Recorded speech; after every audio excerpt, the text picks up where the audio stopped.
जय श्रीमन्नारायण। जय शरणम प्रपद्ये श्रीमते नारायणाय नमः। आइए हम प्रतिदिन के भांति रामचरितमानस सुनते हैं। शयन किन्ह निर्भयाय सुमानी, शासन जाई बैठ छल ज्ञानी।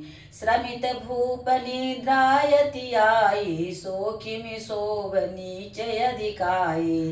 राजा ने आज्ञा मानकर शयन किया और वह कपट ज्ञानी आसन पर जा बैठा।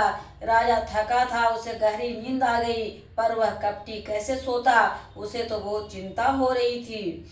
काल के तु निश्चरत है आवा, जैसु कर हुई निर्भय भुलावा। परम मित्र तापस निपकेरा, जानई सो अति कपट घनेरा। उसी समय वहां काल केतु राक्षस आया, जिसने सुअर बनकर राजा को भटकाया था।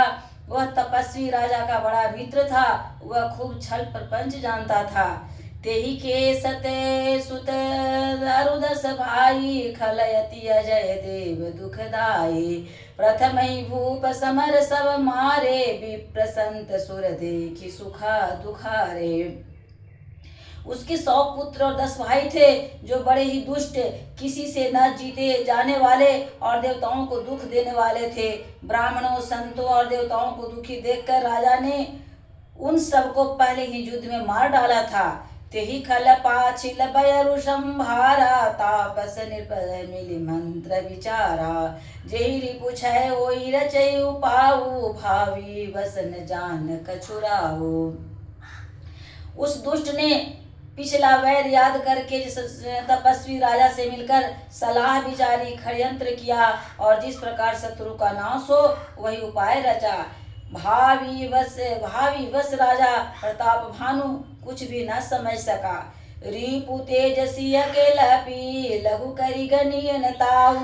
अजहु देत दुख रवि शशि, सिर वशेषित राव। तेजस्वी शत्रु अकेला भी हो तो भी उसे छोटा नहीं समझना चाहिए। जिसका सिर मात्र बचा था, वह आज तक सूर्य चंद्रमा को दुख देता है।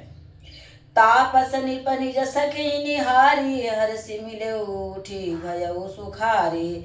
मित्र ही कही सब कथा सुनाई, जातु धान बोला सुख पाई। तपस्वी राजा अपने मित्र को देख प्रसन्न हो उठकर मिला और सुखी हुआ। उसने मित्र को सब कथा कह सुनाई। तब राक्षस आनंदित होकर बोला, अब सांधे रिपु सुनऊ नरेसा। जाओ तुम किन्न मोरे उपदेशा, परिहरि सोच रहु तुम सोई। बिनु औषध व्याधि विधि खोई।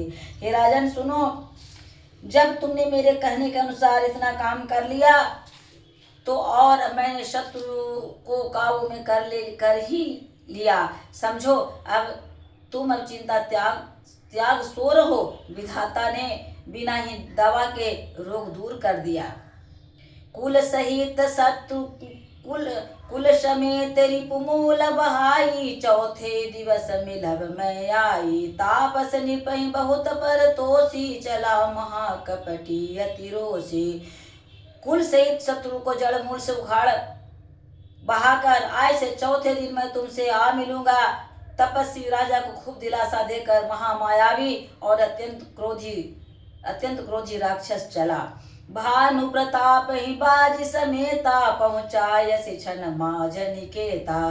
निपहि नारी पहि शयन कराई, है गृह बांध सिबाजी बनाई। उसने प्रताप भानु राजा को घोड़े से क्षण भर में पहुंचा दिया।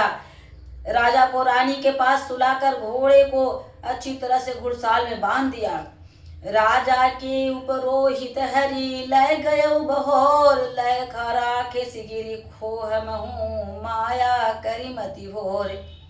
फिर वह राजा के पुरोहित को उठा ले गया और माया से उनके बुद्धि के भ्रम में डालकर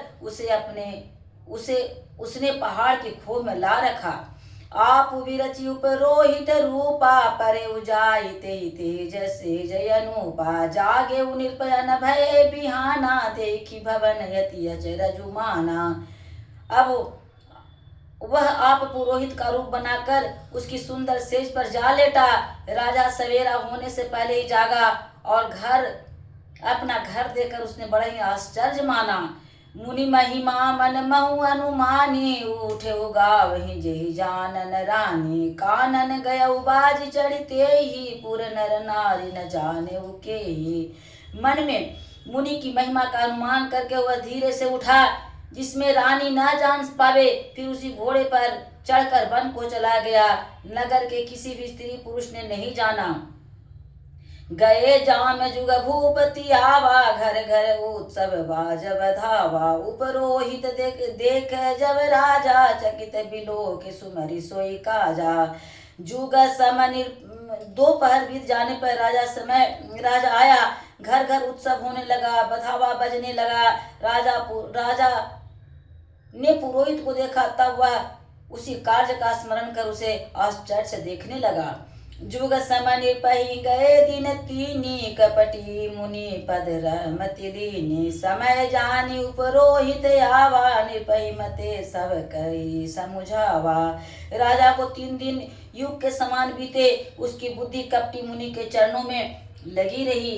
निश्चित समय जानकर पुरोहित बना हुआ राक्षस आया और राजा के साथ की हुई गुप्त सलाह के अनुसार उस विचार को उसे समझा कर कह दिया। निपहर से पहचानी गुरु, भ्रम बस रहा न चेत। बरे तुरत सत सहस बर, विप्र कुटुंब समेत। संकेत के अनुसार गुरु के उस रूप में पहचान कर राजा प्रसन्न हुआ। भ्रम बस उसे चेत न रहा कि वह तापस मुनि है या काल केतु राक्षस। उसने तुरंत 1 लाख उत्तम ब्राह्मणों को कुटुंब सहित आमंत्रण दे दिया।